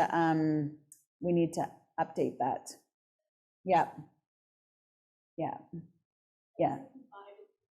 No, it's 76. Yeah. Yeah, no, that's interesting. Yeah. Yeah, thank you for pointing that out. So we'll make sure that that gets updated. Okay. So then I'm going to move on and talk a little bit more contextually about how the policies interact with what's happening with our student population as well. So the statistics here are a couple years old, but it shows the impact that we're seeing on our campus. So back in 2010, you can see the numbers there of how many students were registered with the Accessible Education Office and the types of issues that students were encountering. So you can see their psychiatric and mental health disabilities. Back in 2010, it was 254 students, and back in 2021, it was 2001. The other area where we're seeing a lot more students is ADHD and acquired brain injury. So a lot of students with concussions and those sorts of things. Those are the areas where I've seen significant growth in terms of students that are registering with accessibility services. The other data that I'm aware of that is staggering is also the students that are seeking mental health support on campus. About 8 years ago, the Student Health Services saw about 2,000 students for mental health appointments, and in the last year, it was about 25,000 students for mental health appointments. It's huge increase for all sorts of reasons that are contributing to that. But we're also seeing that play out in our classrooms in terms of students' expectations and in terms of their abilities to perform and accept challenges and failure. And again, there's all sorts of reasons for it. One of the reasons for this is a perception of stress, that we've all been raised to believe that stress is bad for us. We are told it all the time. It causes heart disease, it causes migraines, it's bad for weight gain, fertility problems, heart attack, all sorts of things, that stress is bad, stress is bad. And the reality is that stress is not always bad. Stress is actually a required part of human existence that helps us to perform on a daily basis. If we aren't experiencing some level of stress, we would probably be highly lacking in motivation. So it's actually a really important aspect. And I find overall that we have a tendency to think of the human experience as good when it involves positive emotions, right? Like, I am happy, I am excited, I am joyful, I'm not stressed, I'm relaxed. It's like all of these sorts of things. And we view any emotion that you don't categorize as positive as something that we need to minimize, something that we need to avoid. You know, you talk about, how do I lower my stress level? How do I avoid stress and those sorts of things? And the reality is that in life, minimizing and avoiding negative emotions is unrealistic. That negative emotions also play a really important part of our human existence. Sadness is okay and necessary. So is stress, so is worry, like all of these sorts of things are a part of. And there's something I found really empowering about recognizing that negative, what you would classify as negative emotions, are actually really important, and they don't need to be managed and reduced and pushed away.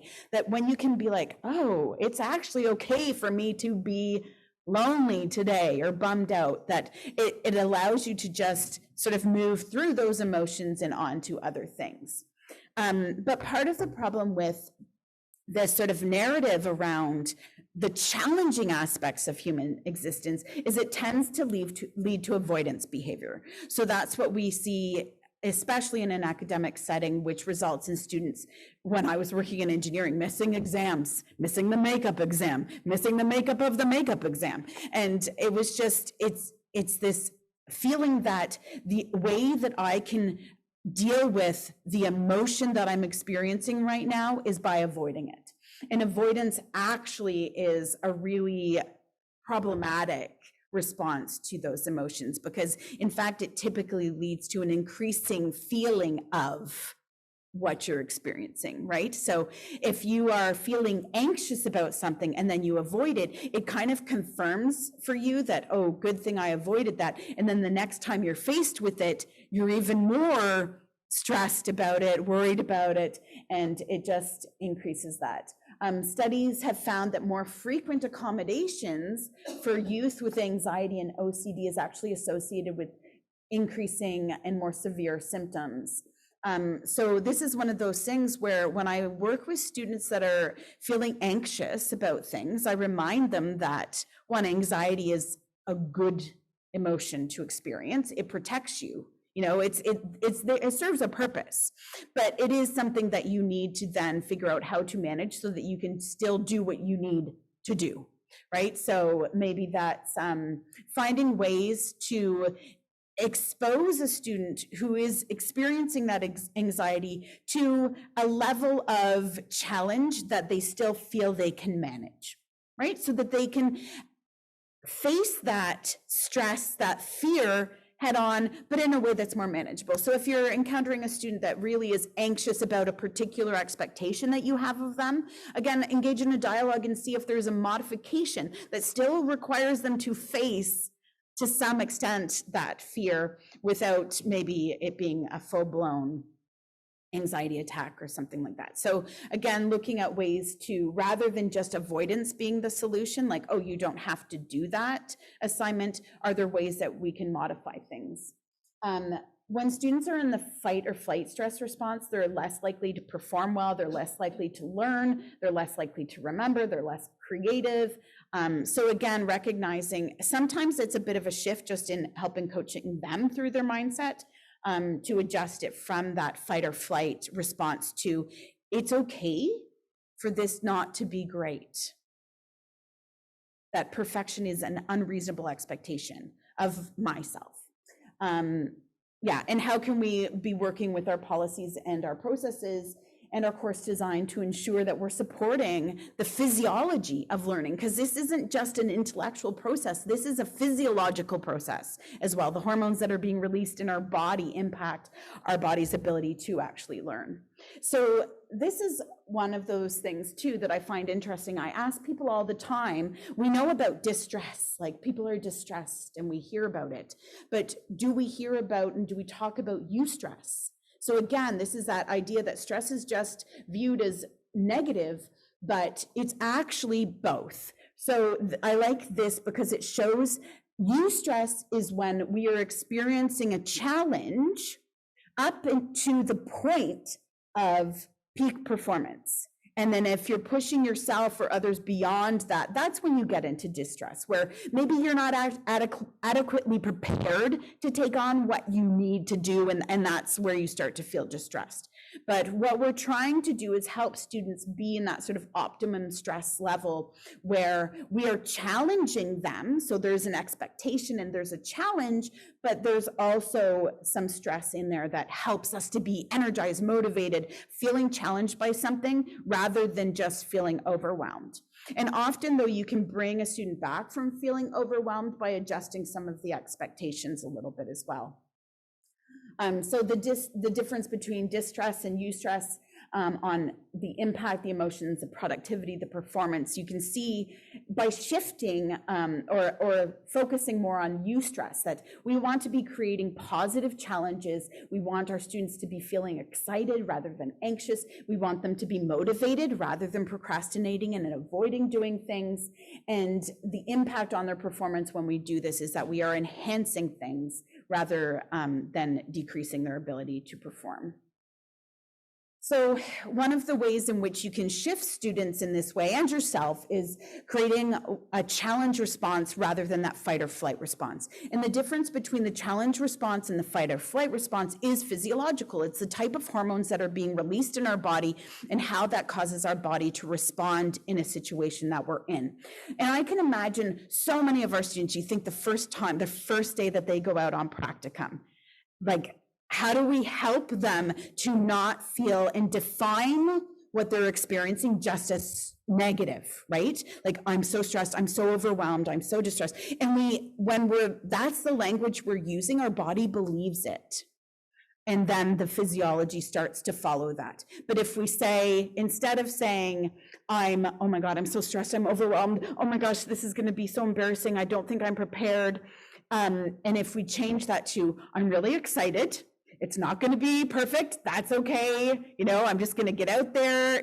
I'm going to learn a lot. It's similar energy because you're feeling a heightened energy. You're not going to convince a student to feel calm on that first day, but you might be able to convince them to have a different perception of that heightened emotion that they're feeling.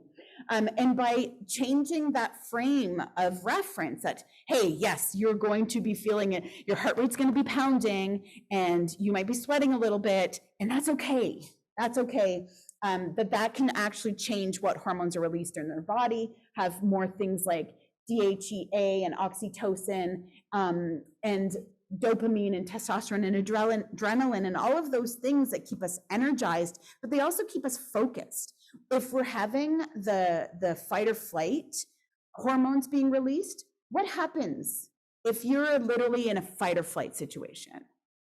Think about that. How are you feeling in fight or flight? Your mind goes blank. When students are like, I blank out. Yes, because you don't need to think. You literally need to run. I have to do the standing, or I need to fight, or I need to freeze, right?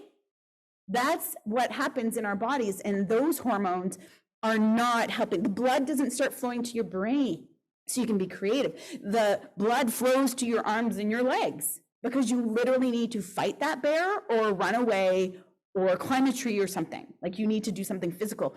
And that's why that fight or flight stress response really does not align with the current realities of our most stressful situations. Our most stressful situations usually should not result in us having to fight or run away.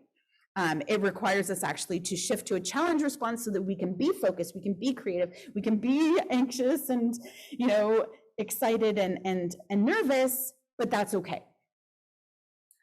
So one of the most important aspects of achieving this is also looking to self-compassion. We talk a lot about showing compassion and empathy for others, but it is equally important to start with doing that for yourself. And this is one of those things that helps us to also find sustainable energy. Because if we are always expecting so much of ourselves, then you're just not going to be able to do that every day. And it's okay to have days where the very best you can do on that day is moderately crappy. I was going to say, okay, but sometimes it's not. Sometimes you're just like, yeah, I was kind of crappy yesterday. And that's okay.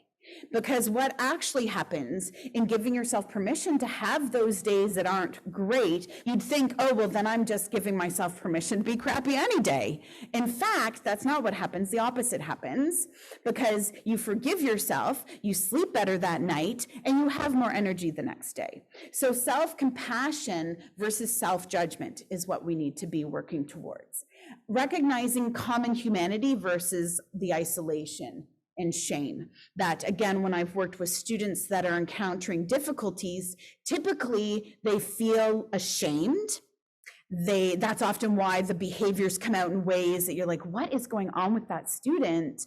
And they're too ashamed to actually articulate what's happening with them because they're also judging themselves, saying, I'm not cut out for this. This isn't the right place for me. And in their head, the narrative is everybody else is doing well. Everybody else is more competent than I am. Everybody else is. So they isolate themselves emotionally and they shame themselves. But really what we need to be focusing on is the fact that this is a shared human experience where all of us at times are feeling not our best. All of us at times behave in ways that maybe aren't ideal and we need to apologize for, and that's okay.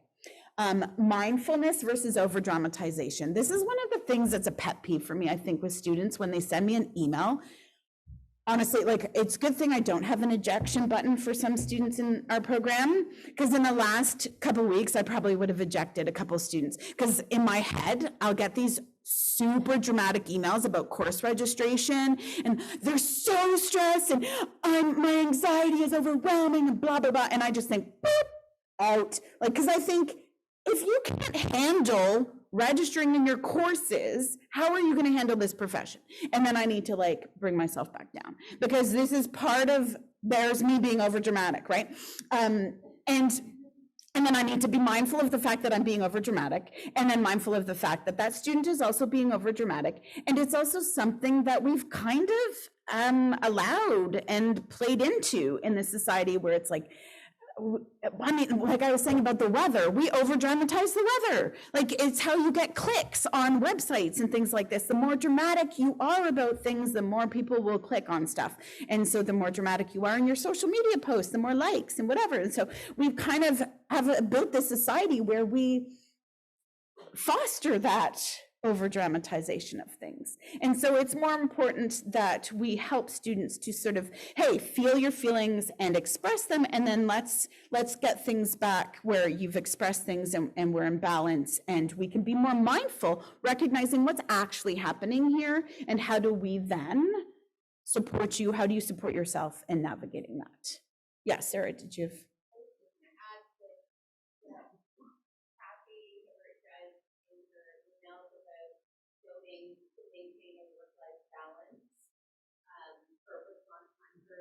Emails, and then over the years doing that would help them understand. I understand that you know, and we can talk about it. But it's 11:50, and I'm not responding to email at 11:50 at night. Yeah. For tomorrow. Yeah.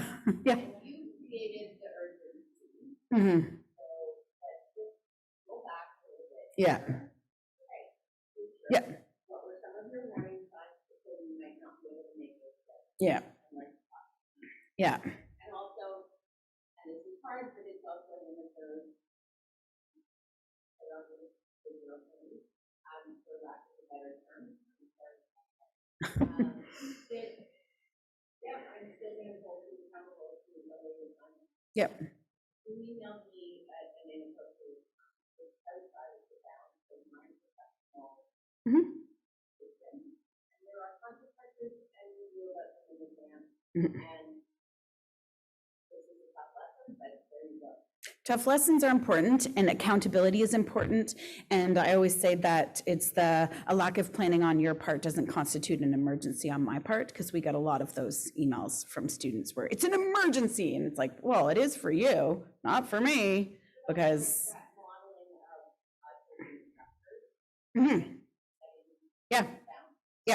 Yeah, because it's important for people. Part of the reason I find too, where a lot of the time things are being submitted late, is it links back to that perfectionism, that they're expecting things to be better than they are.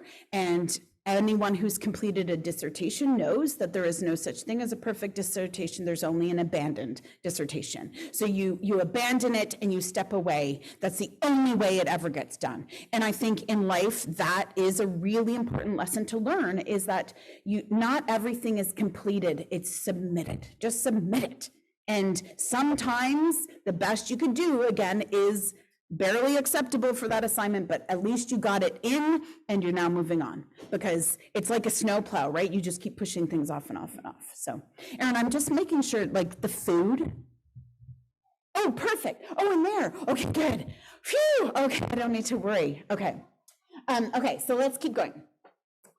So self-esteem versus self-compassion. This is the other thing that I think we've sort of miseducated as a society. We always talk about self-esteem and how important it is to have strong self-esteem and confidence and these sorts of things, but really it's much more important for us to have self-compassion than self-esteem. The challenge with self-esteem, it is kind of a feeling of superiority to others. Like, it tends to exist in comparison to others, that I am the best at, I won this. It has that sort of focus on extrinsic value, like the reason why I know I'm good is because I got the highest grades, those sorts of things. It's contingent and it fluctuates based on our latest success or failure. So your self-esteem sort of drops, like you're thinking you're really good and then you don't do something well and then you're like, oh, I'm not good anymore. So it's fickle. It's also highly resistant to change, and it's the outcome of doing well, not what causes us to do well. So it's really not all that helpful at all. Self-compassion, however, is available when our self-esteem fails us. So it's there when you're having your worst days, much more valuable. Self-compassionate individuals are more likely to challenge themselves and do more than they ever expected they could, because they're less afraid. They're less afraid of failure because failure won't define them. So it's important, it deactivates that threat system. So those hormones that cause us to not be focused and creative and those sorts of things, it helps to deactivate that. And it's a significant predictor of self-worth and stability. So I really enjoy talking with anybody about failure. Like I said, you know, I'm an extreme extrovert, so I am perfectly comfortable with public failure. And so during the pandemic, I took up making pottery. This was my first attempt at mugs. Honestly, I think I have a lot of self-compassion, because I was like, these mugs are so good. I was so pleased with my mugs at the time. It's kind of like when you have a baby, like my daughter, when she was born, I went to Walmart to get her photo taken. And I was like, the people from Walmart are going to be in touch with me, because they're going to be like, that baby is so beautiful. She needs to be our baby. And I'm not kidding you. Like, I really was thinking that. And I look at those photos now and I'm like, I'm sorry, Kate, you're gorgeous, but you were not a very attractive baby. Like, she still does. She has a really big forehead. Like, there is nothing about that baby that would make Walmart want to make her the poster baby. But I just was like, look at what I created. So similar with my pottery, I was like, look at these beautiful mugs. And that one I turned into like a jug, you know, so great. And so then I started rethinking. Pottery has been an amazing thing for acceptance of failure, because it is absolutely necessary to fail in order to progress, like almost everything that we master in life. And I want our students to know that they can go into a classroom and they can fail. And that's not a bad thing. Not fail in certain ways, like we have to, like, but it's okay to have a lesson that you had all these things that you'd intended were going to happen in a particular way, and then it doesn't. And if you're willing to sort of adapt and in the moment be flexible, you might discover that things turn out even better than you'd expected. And when you're doing pottery, the failures turn into something. Like, this was a bowl that flopped, right? And I'm like, I kind of like this flopped bowl. And I made it sort of flowery shaped, right? And so that to me is an ideal example of lesson planning That you go in with the expectation of, I have all the materials I need to make this beautiful bowl, and then something happens that day because of the dynamic of the students or the weather or whatever, and it flops, but you're like, well, but what can I make this into? Because you still have to. So, and then you start to get better, right? Like, so then I started to, the other thing here too, like, so you'll see with the glazing of these pots, I can look at glaze combinations for hours. But the glazing technique that I've used here started out as a failure where I'd used the wrong combination of glazes and they started to run.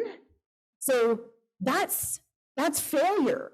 This is failure. I failed, this is failure. But in fact, the most I was going to say a made-up word, maybe ingenuitive.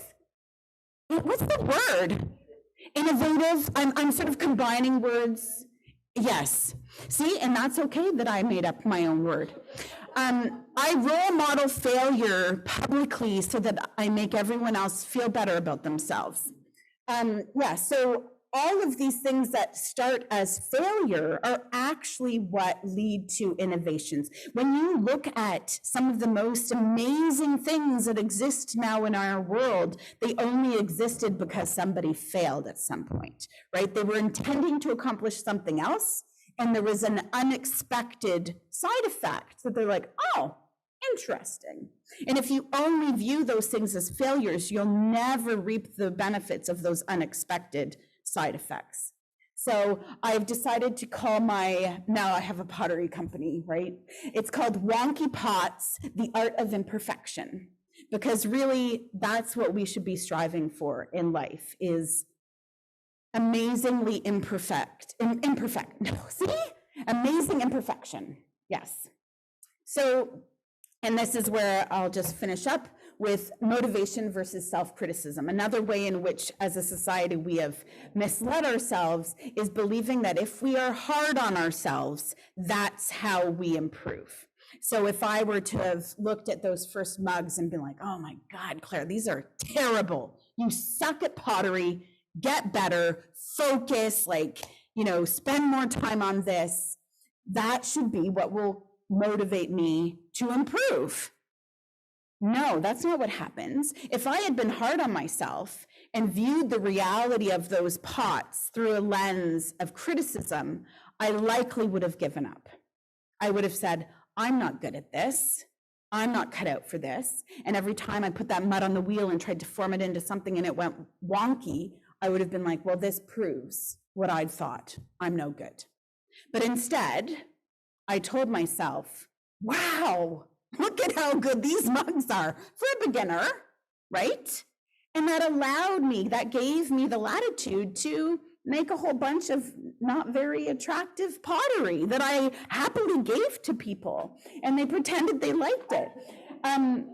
So it's really important to not be too self-critical through the process of learning in order for us to really reap the benefits and the excitement of that process of growth.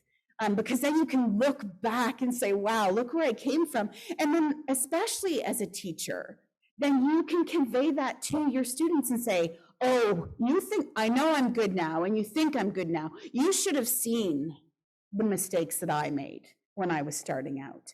And that's okay. That's a part of, I would not be who I am. I would not be where I'm at. I wouldn't have accomplished the things I've accomplished if I hadn't also experienced those failures and been kind enough to myself to ensure that I kept going.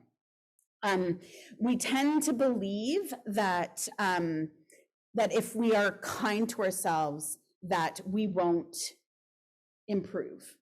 And like I said earlier on, that's not true. That actually being compassionate with yourself, even if when it's something like a diet, you're like, oh, I really fell off the wagon today and ate a dozen donuts. If you think that being kind to yourself and saying, it's okay that happened because it was a tough day. And if you treat yourself like that, you think, oh, that's just gonna empower me to do the same thing day after day. And I'll just keep eating dozens of donuts. But in fact, that's not what happens. It's the opposite. It's when we are hard on ourselves that we tend to just give up on our goals entirely. So I think that's really important for us to remind ourselves as professional instructors in this program, but also as we are talking with and supporting our students as they move out into the profession as well.